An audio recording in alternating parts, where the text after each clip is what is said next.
lovely movies. Me too. If you're a DV fan who feels this couple didn't get enough screen time, you're in luck. We're going to take a look at past Descendants 3 and see what could come next for this cute couple. Doug and Evie have shared true love's kiss, but now what? Let's find out. How could you go camping without me? What?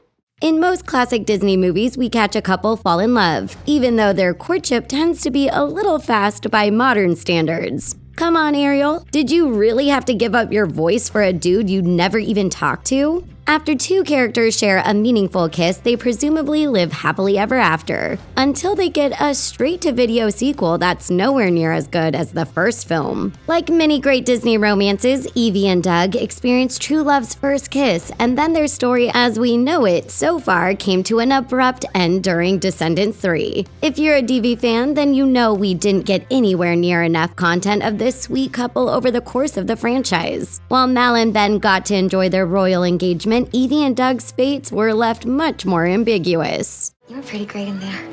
So are you.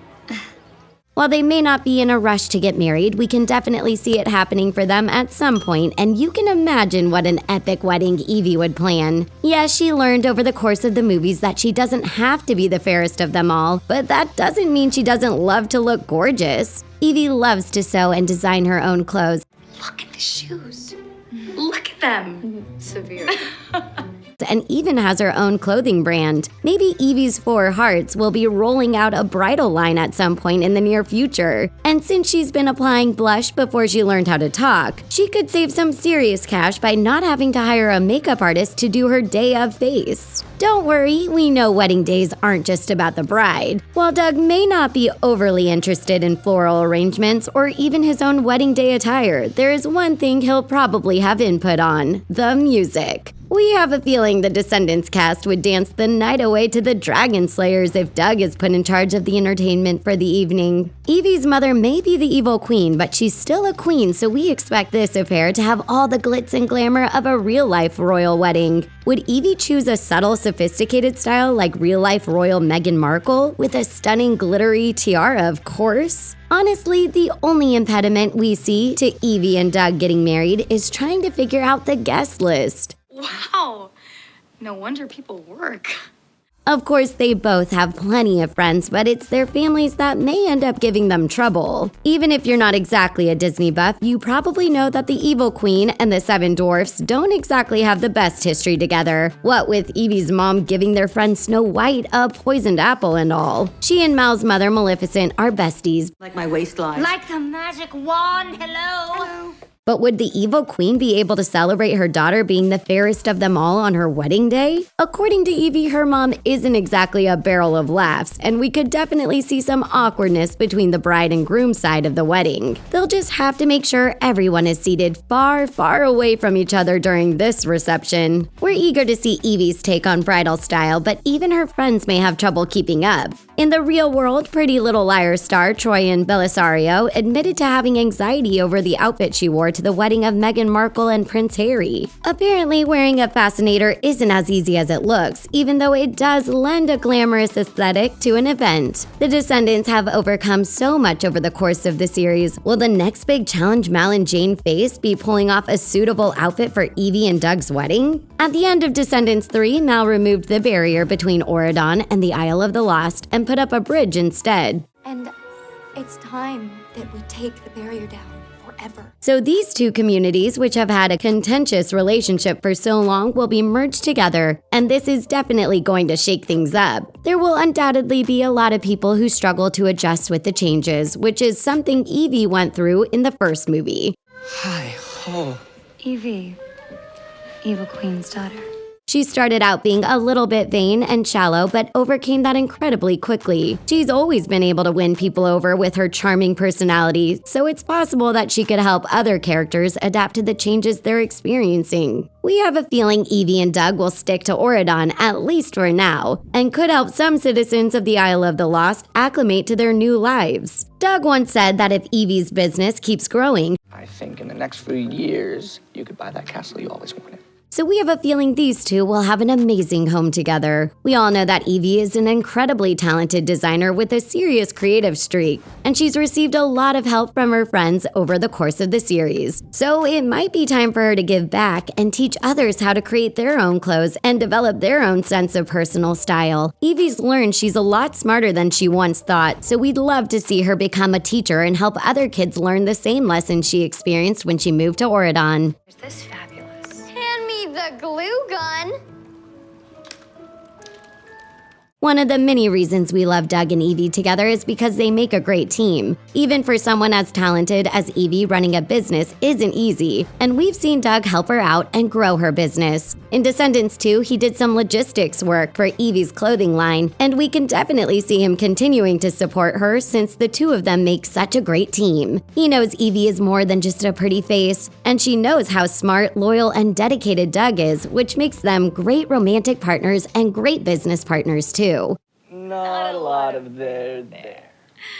Doug will likely continue to pursue his passion for music and enjoy many happy movie nights with his wife. And we know how much Evie loves movies. With their jobs and castle to care for, we expect Doug and Evie to be super busy, but that doesn't mean they won't find time to help raise the next generation of Descendants. Of course, we've all been eagerly awaiting news about a Descendants 4 and wondering what that could look like. The actors behind our favorite Descendants characters love their roles, but are understandably apprehensive about making yet another movie. According to Sophia Carson, she isn't sure how a fourth film would work without Cameron Boyce. The Descendants franchise changed all of our lives. I don't think any of us could imagine it without Cameron. It's a difficult subject. This star portrayed Carlos before suddenly passing away due to a medical condition. His loss was devastating for his fellow cast members, and both Sophia and Dove Cameron have expressed that they aren't sure about continuing the series without him. But there could be a way we get more Descendants without Cameron's absence being quite so painfully obvious. Sophia said she isn't sure if there's much story left to tell for the original Descendants, but Sarah Jeffrey has some thoughts on the matter. She told Entertainment Tonight that there are so many awesome possibilities in this fictional world that she'd love to see a spin-off featuring some new characters. Also, a spin-off could happen with new characters and new daughters and sons of. Could we get to see the next generation of Descendants? It's possible that the next entry in the franchise will take place after a considerable time skip, when the current cast has children old enough to attend Oregon Prep. It would be interesting to see if the school still holds the same level of prestige as it did in the original movies, or if a new school is developed, considering the new bridge between Oregon and the Isle of the Lost. Would the kids of Evie and Doug choose to go to Oregon Prep like their parents, or would they prefer to attend a school on the Isle? In the first movie, Evie was determined to find herself a prince to marry. You have to take me with you. Yes. But she soon realized that was really her mother's goal and not her own. While she and Doug might be able to afford their own castle soon, is that still something Evie wants, or is it another goal imposed upon her by the evil queen? Instead of splashing out on a giant house for themselves, Evie and Doug could create their own school which could take in students from Oregon and the Isle of the Lost. Oregon Prep isn't for everyone, and there could be some more creatively inclined students who would appreciate hands-on training in art, music, and design, fields that Doug and Evie know a lot about. Doug comes from a big family, so much so that he struggles to remember all of his uncles' names. Evie, on the other hand, is an only child, so the couple might try to compromise and stick to 2 kids. If we're going to be seeing aged-up versions of the Descendants' descendants, then we could see someone like One Day at a Time star Isabella Gomez or Sierra Ramirez from The Fosters playing their daughter. If they have a son, maybe On My Block actor Diego Tinoco would be a good fit. If Evie and Doug have kids, we're sure they'll love hearing about the adorable love story their parents experienced. Usually these kinds of stories tend to end with true love's kiss. True love's kiss. Works every time.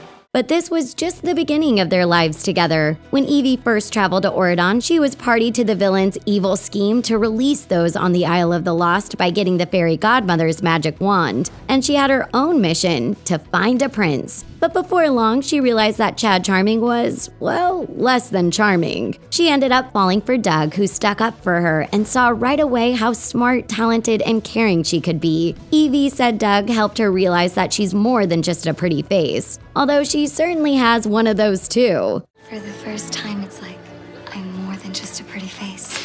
Even though Doug isn't a prince, he has plenty of good qualities that caused Evie to fall head over heels. But since she struggles with shyness from time to time, it was hard for her to confess her feelings. But when push came to shove, or rather, Audrey's spell impacts the kingdom, Evie was forced to pucker up and make her feelings for Doug clear once and for all. It's easy to get caught up in the love story between Mal and Ben, but we think Evie and Doug have a great tale too. We have no doubt they'll overcome any and all challenges by sticking together. What do you think the future holds for Evie and Doug? Is true love enough to keep them together forever, or will their feuding families tear them apart? Share your predictions with us and your fellow Descendants fans in the comment section below. Make sure to click on that subscribe button and turn on your notifications to catch our newest videos. We'll see you next time.